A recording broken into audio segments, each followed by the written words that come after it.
Okay, well, anyhow, there's going to be people that are going to join along the way, so I think we'll just get started. So, for those of you who don't know me, my name is Kevin Borowski. I started Lighthouse Integrations a couple years ago. We do a lot of cybersecurity and IT consulting work, and we've got a keen focus on everything we do. Is with obviously cybersecurity front and center in absolutely everything we do. So. And that's been, just my history of work and everything.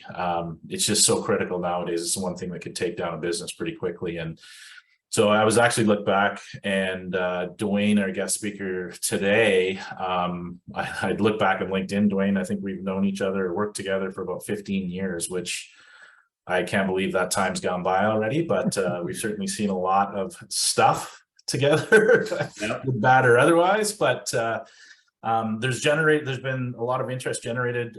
You've had the opportunity to go off and work for a company that does a lot of the remediation stuff. So a lot of what we try to do at Lighthouse is do the preventative side of things. So set people up so they don't have to worry about, or there's always a threat and worry of, what's going to happen. If they want in, they'll get in. But it's about the early detection and being able to respond quickly. And I know that you've gone out and had some great experience as far as, what happens if you may not be able to respond as quickly.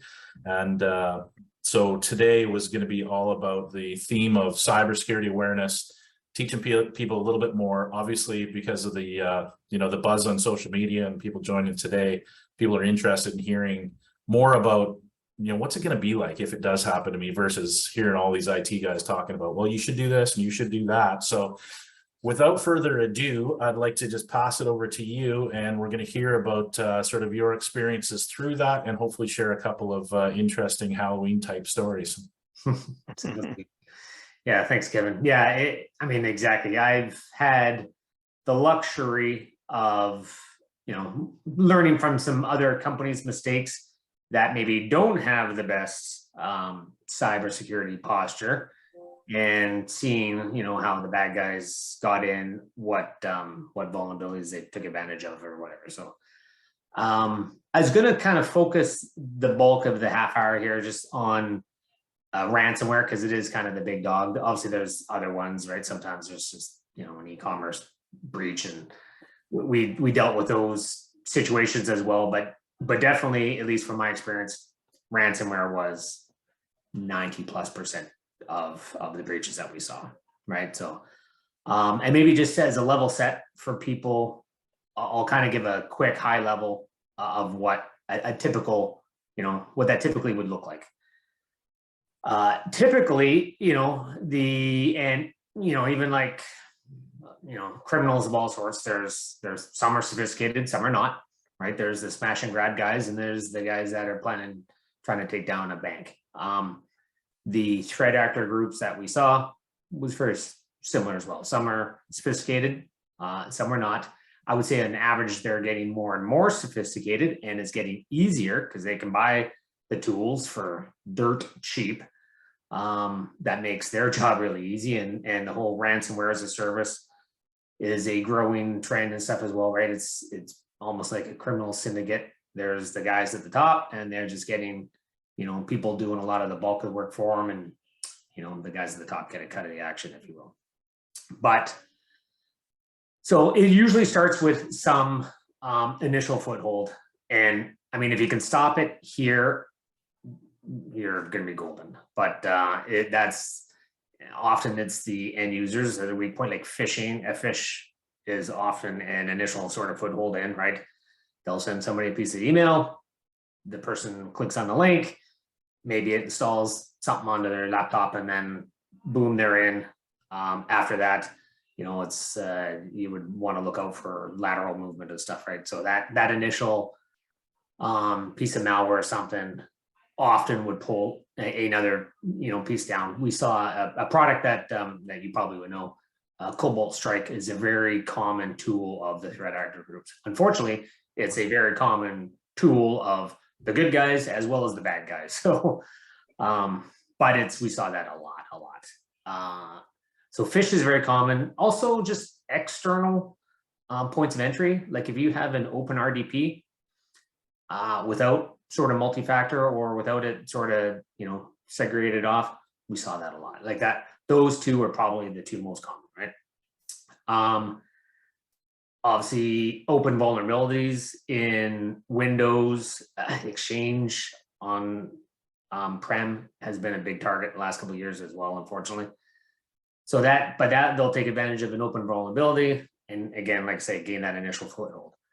Once they've gained that initial foothold and they start to do that, what we call lateral movement, gain the persistence and stuff and around the environment. When we would, so let me back up. We would see clients, they get breached, and we do what we would call a digital forensic investigation stuff on them, right? So we can see all this stuff typically after the fact, unfortunately, right? After they've been compromised. But we often see they've been in for weeks, months, and sometimes, right? So they come in, that initial phishing email 3, 4, 6 months ago, potentially, right? And they've gone in and they've spread out the tentacles and stuff around. They will, and it's very common, if Dwayne doesn't have the access, they have tools to elevate my permissions quite easily, right? They have tools that will, in some cases, shut down your endpoint protection on that individual. So like not all endpoint protection is created equal, and they will, like say, they'll elevate my permissions, they'll get around, and then they start, looking through your data, and they will surgically, the more sophisticated ones, some of the, the smash and grab type guys don't do this, but more and more they will, what they call exfiltrate your data, right? So they'll take not all your data, but PII, PHI, maybe, company information, and typically offload that. And it will be, little bits at a time. And they do that mostly to hold it as leverage over the company at a later date, right? And if they don't, if that leverage doesn't work for a variety of reasons, we can get into that. They often just might sell that data off and stuff as well, and sometimes both. So the last thing, really that everybody thinks of in a ransomware attack, they picture that big, you are encrypted. They'll leave a ransom note, call us, email us, go to this. Typically, they have all their own little chat sites and stuff to talk about getting your data back. That's the last thing that happens. They've already been in for weeks and months. They've already moved around. They've already stole your data. They've already that. They hit that's the last kind of go button, and then they're out, and then they wait for you to reach out. So if you can, if we can stop it at the very beginning, stop it from a lateral movement, right? And there's various, network segmentation, various things we can do around that. You're going to be way better off if you can stop that data by leaving out. Way better off. Now, unfortunately, like everything, they're not taking it right back to Russia, right? They're taking it often into Europe locations, organizations like Mega, they're based out of New Zealand. We saw that a lot. We saw IPs going to the Netherlands and some of that, like countries that we would typically trust, right? But anyway, so that's what it looks like at a high level, if you will.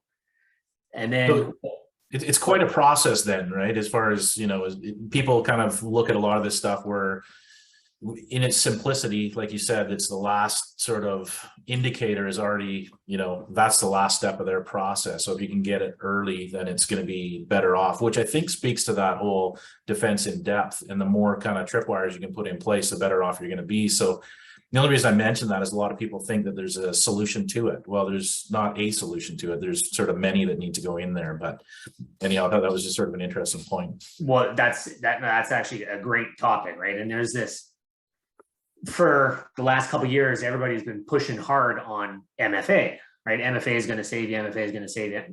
We saw numerous cases where they got around MFA, and part of it is just that MFA exhaustion on the end user perspective. So yes, 100%, you should get it, but defense in depth, that's the key phrase. You need multiple tripping hazards, inside, outside, all around to try to, minimize the impact. If you can prevent it, great, but Yeah, and for most companies, I mean, the big thing is don't be an easy target. So if you're absolutely. making it difficult on them, the Yeah. chances of them just moving on are pretty high, as opposed to just letting them in and letting them have their way with you. Yeah, yeah. No, I mean we would sit lots, right? They'll do, you know, a scan. They're doing a port scan on the firewalls. Hey, you got 3389 open. Guess what's going to start getting hammered, right? So don't do that.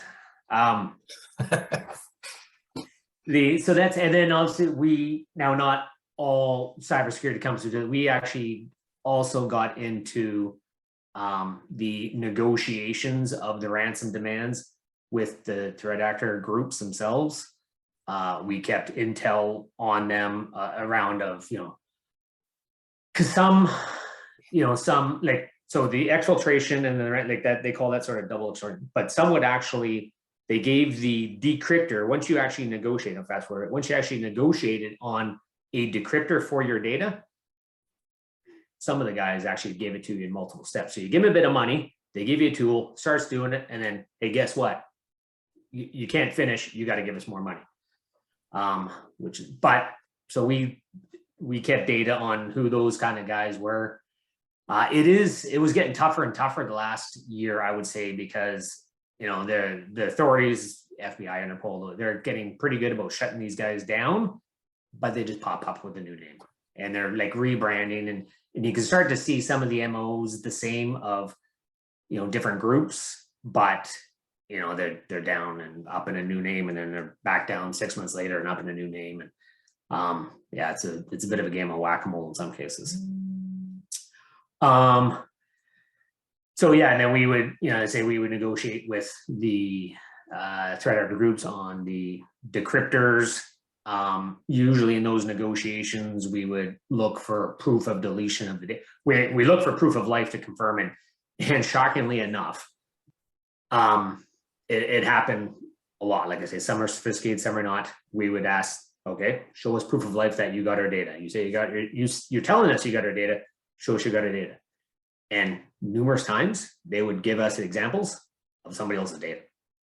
Like it wasn't that company's data at all. It was, you know, another poor company, unfortunately. We had examples of, we had one, I'm kind of getting into some of the horror stories around the Halloween time here, if you will.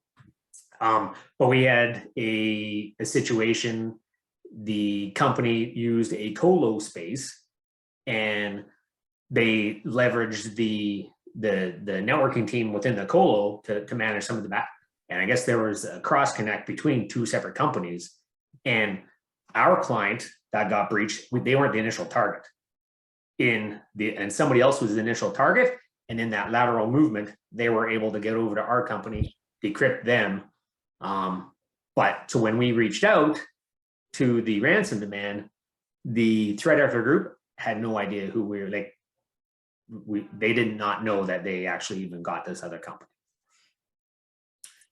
So I just see another backups being out a lot, Jana. Yeah, backups are yeah, you 100%, and better tools are getting better at this for sure, about air gapping, making it easy to kind of air gap the backup systems. But we had numerous cases. We actually, most of the time we were kind of in mop-up phase. Like I say, most of the time the customer got hit, they walked in the day, they saw that you've been encrypted, sort of error message, and, you know, then we sort of get called in. Sometimes we would actually get a call ahead of time, like, and usually like, hey, my backups are failing, but I don't know why. Like, that's kind of one of the telltale signs for sure. Just domain controllers not authenticating properly, but it should. We can't figure out why. Like, that was sort of common. We would get a, hey, this we saw this exchange vulnerability was out there. We thought we should reach out, get look at it. Like, yeah, that, unfortunately, you know, maybe you patched it now, but that vulnerability was from like 3 months ago. So there's a 3-month window where stuff could happen, and sure enough, we thought lots, right? So, but yeah, I think you actually, Shannon, do you actually work for a backup company now? Like, I do. plug from your perspective. I do, and then that was my question. I mean, all backup companies, like backup was never a sexy thing. Like when I was 15 years ago, when I was working for IBM and VMware, backup was an afterthought, but over the last 4 to 5 years, it has become top of mind. Yeah. All backup companies say, oh yeah, hey, we have immutable backups. You are protected. Don't worry about it. But I just wanted to hear from you. Yeah. What's your experience? Well, the harsh reality, the old days of when you put it to tape and then you got the tape, like you were kind of, but nowadays everybody's got way too much storage to really accommodate that. There is more sophisticated backup applications that will do an easier job to sort of air gap that, so that it's not a target like it would be. And I'm not sure why my video is not jumping to the.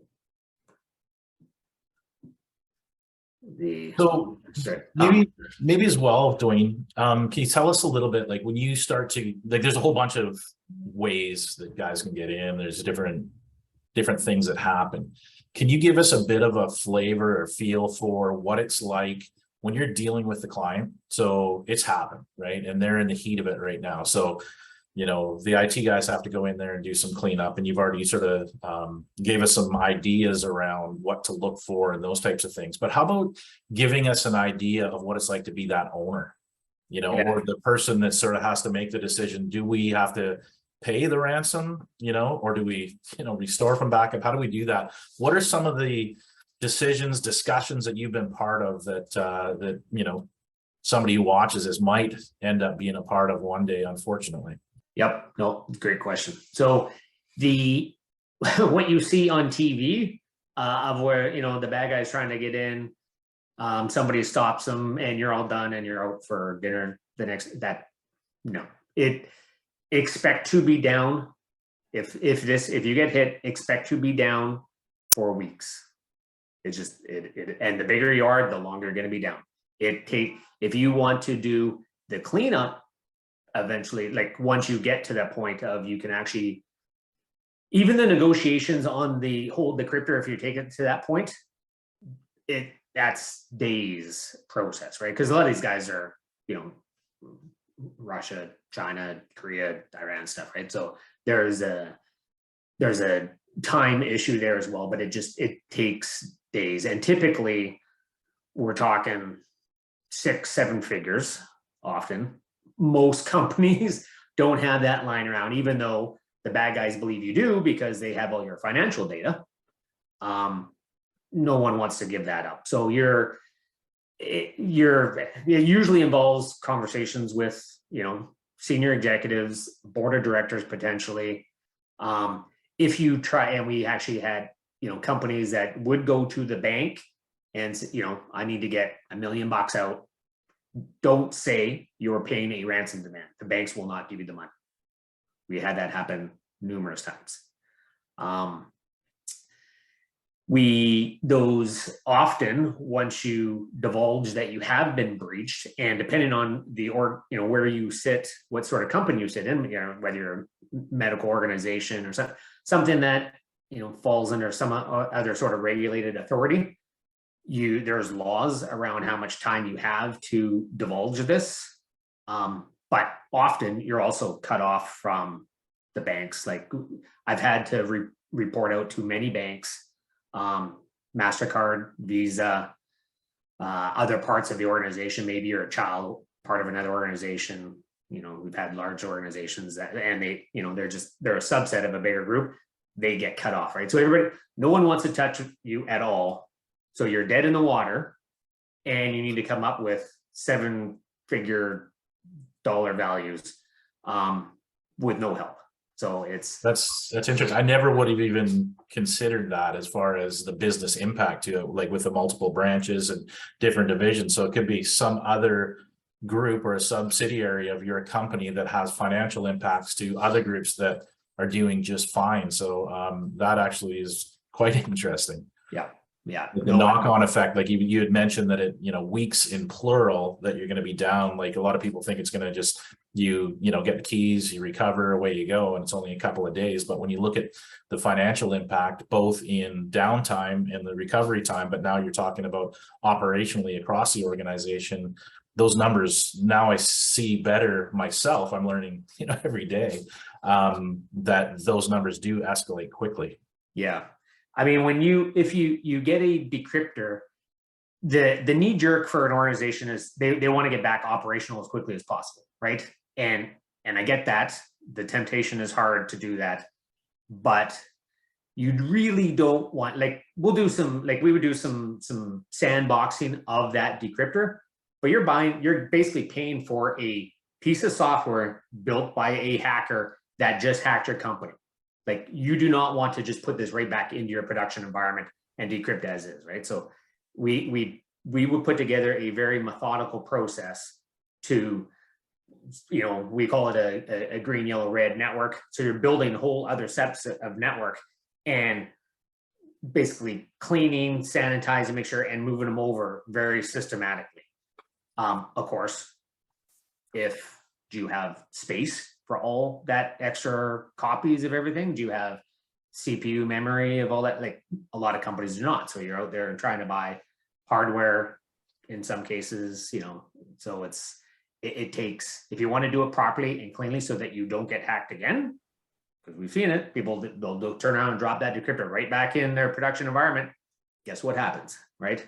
I was going to ask you that. Is it, how often do you see that where, they take a shortcut and they're back in, pick a time frame? It depends on who you get hit by. Like the more sophisticated, bigger brands, if you will, and it's awkward to phrase them like that, but they're probably more reliable. But then some of the new up and comers, less sophisticated threat actor groups. So it kind of depends on who you get hit by, and a reputable incident response company would have that intel. I would hope, but yeah. So it takes a lot longer than most people, and when we tell them that, they don't like it, of course, right? But like I say, they're losing money on this door by paying, ransom demands potentially. Losing money out this door by, loss of revenue, etc. And then, potentially it could hit their credit rating. Like I say, I've had to report to MasterCard, Visa, various banks that get cut off from the organizations and stuff. So the knock-on effect is quite harsh. Actually, I do have some horror stories as well of other, maybe non-monetary type ones potentially as well. We had a this was a hospital in the US. Most people think of their IT network that everybody logs in, right? That's it. But in the hospital, and it's common in airports, we had clients, like, they have this large OT network as well, right? And this hospital, all of their medical equipment, and the big one that these guys were affected by was they had machines designed to dispense medicine for all their patients. Those got decrypted.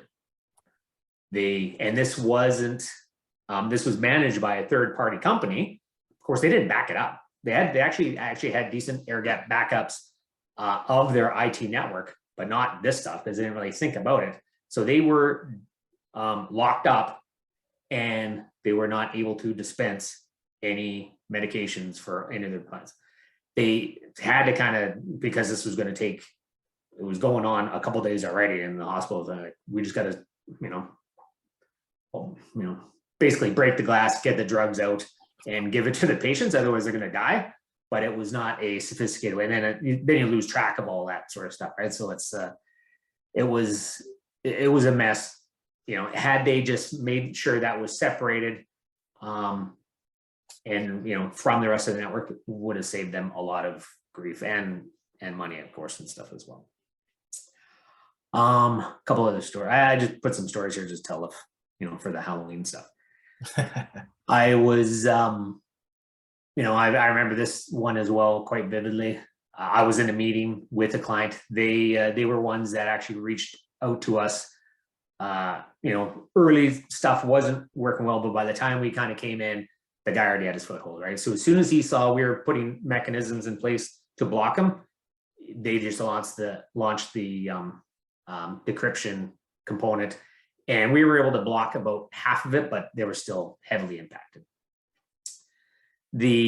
So we reached out, started to negotiate on the ransom demands, and we were having a conversation with the COO of the company, and his cell phone rings. And he basically read back the very email that CEO just sent me and a couple people on my team around the strategy we were going to take on. And he also read back the emails that he had sent to his wife about what they're doing with the kids on that weekend. And a whole bunch of other emails to all of his, because they were a subsidiary of a bigger company. So he's got to report out to his boss that's of, I can't remember, I think it's senior VP of someone else, but all that communication was, the guy was in it real time reading it all out. So you're trying to talk to each other and negotiate, and he's just listening in on the conversation ahead of us the whole time. That is creepy. Yeah. We, in some cases, we actually found out as part of the forensic investigation, the one other, like a threat actor group, one threat actor group penetrated the company. They put their backdoors and stuff all in, and then that was it. And then they actually sold it, all that breached information on the dark web to another company. And then they just basically had to come in and launch the encryption component. So what are some other ones? And I was talking about the exfiltration of data. We had this was actually a small law firm. They actually had pretty good backups and stuff. They were not going to pay the ransom demand. They're like, forget it. We'll just restore from backup. We're fine. The threat actor group actually they reached out to some of their opposing counsel of various court and offered to sell them the files that they just took of the court case and stuff, right? So they were prepared to get their money one way or the other. They were going to get their money. Yeah, and that sort of gets into that triple threat now, right? Where they, they use not only the information to steal it and resell it, but they also use that information to put pressure on customers or clients and stuff like that. Like I've heard a lot of that as far as like healthcare and things like that. People don't want their medical records exposed or anything like that. So they'll use that and go after Dwayne about your plastic surgery to get your beautiful looks happening. And, we've got your records and I'm going to expose it. So now you're going to put pressure on the company that did that to pay the ransom, so that doesn't get disclosed. So these guys just get more and more sophisticated. And when we get down to the crux of a lot of it, and I'm not going to try to steal your thunder here, but as we're sort of wrapping up, most of the stuff that you're talking about is people. 100%. Yeah. The technology, a weak technology can make it easier for them. The best technology doesn't stop them. It's always the people. So there's, part of this part of this month is about educating people. So we've only got a couple minutes left. Just want to open the floor for anybody that has any questions. Just fire them into the chat. If not, Dwayne, let's, there's one. Sorry, let me read that. It says, if you've already covered this, what was the most common successful attack? Yeah. 1 and 2, and they would make they're really close to 1 and 2 we saw. So that I talked about the initial point of entry, but phish and open access, usually RDP in a smaller organization. What we see lots is they would actually have a third-party company doing their IT support, right? And they would let that third-party company come in by an RDP. That is a very common tactic. And sometimes that third-party IT company, we had many situations where they would get hit, then all of their clients would get hit. Yeah, that was really common in the MSPs. Of course, I'm biased in this, but a lot of the MSPs are operationally focused. Like when you look at your IT team, you got your sysadmins and network admins, they got to keep stuff going. And that's really where they're focusing their attention, not necessarily on the security side of things. Yeah. Yeah. We'll get another question here. Yeah. So have you ever, no? Yep. Yeah, no, for sure. Restoring from backup. And this is, it's a politically sensitive topic on whether or not to pay the ransom demands, right? But I can tell you just from experience, I don't want to get into, my beliefs on whether you should or should not, but we have definitely had many companies, even with they can restore from backup, they might pay the ransom demand just for silence, right? They don't want it to get out that they got breached, data got stolen, right? They will pay the ransom. And it's likely many cases quicker to restore from backup rather than doing that whole red, yellow, green network and moving it over and stuff. If you can restore from backup, that's going to be quicker and easier in many cases. But we've had companies just pay for that, just to proof of deletion. They hope they can trust the threat actor group that he sticks to his word and mum's the word. Now, we have seen, in the news, ask the old ex-Uber CISO if that was a good idea, because they tried that and it backfired on them significantly. So I don't know if that may scare some other people from doing it again, but we've had that happen quite a few times, to be honest. And is there an opportunity to maybe renegotiate and reduce the ransom payout? Sure. Yep. All of it back and forth is about leverage. Absolutely. We say, we don't need it. We don't need the decryptor. We just want you to delete the data, sort of thing, right? Now, and again, we would have the intel on the threat actor groups. Sometimes you can get, usually the bigger demands, the bigger discounts we could negotiate. But I think most organizations would rather take a 10% reduction on a $50,000 ransom versus a 50% reduction on a $25 million ransom, right? Like the net result is still a big number. Yeah, when you start getting into that game, it's, you're in desperation mode and you got to do what you got to do. For whatever reason, every business is going to have a little bit of a different driver on the path forward. I guess, sort of some parting notes on my sort of thoughts on your stories there, Dwayne, is, preparation is the only cure for this. Is you have to be prepared ahead of time, not just to get ahead of these threat actors, but, as companies grow and as you get bigger, you become a bigger target. All companies are going to get hit, or the potential of getting hit. So it's not a big company issue. It's an all company issue. But certainly as you get to become a bigger target, then the chances of them getting past or putting in the diligence to get past your security, it gets greater. And therefore, your response plan has to be equal to your defense plan. So again, in depth, you got to plan for protection, you got to plan for detection, you got to go through the whole process, which is really about building a program, and it doesn't have to be a heavy program, but you need to get started somewhere, which, and like I say, a little bit self-serving from Lighthouse perspective, because that's what we do, is we try to help with these and build these programs. But, thanks, Dwayne, for, in looking at the time, we got to make sure that we would, we're conscious of that. Probably, I would love to have another session with you, Dwayne. I think everybody would agree to really get into the details even more of, what are the steps? What are the days like? You mentioned a few times just about some of the early indicators, don't ignore them. And, because by the time it hits the encryption side of things, that's a really bad day for everyone, including you and your team. Nobody wants to be in that situation where you're under the gun to be able to fix all this stuff. So again, a real reason why we're pushing for awareness training, for understanding how all this stuff works. And I want to, my goal and the reason that we started Lighthouse was to get out in front. The Lighthouse is a, sort of that beacon of, danger ahead kind of thing. So, if anybody has any questions, there was a question about, is the recording going to be available? Absolutely. We're going to post all the recordings for the month on our website. They're going to be available to everybody. We're also, with the responses here, we'll probably have some more of them, because you got to get it firsthand from guys like Dwayne. So we'll definitely do that. And if anybody wants to learn more information, or if you have some ideas or topics that you want us to present, we've got Vernon coming up next week. He's been great. Dwayne's worked with him as well. Very, very bright guy. He's got a lot of experience in cyber.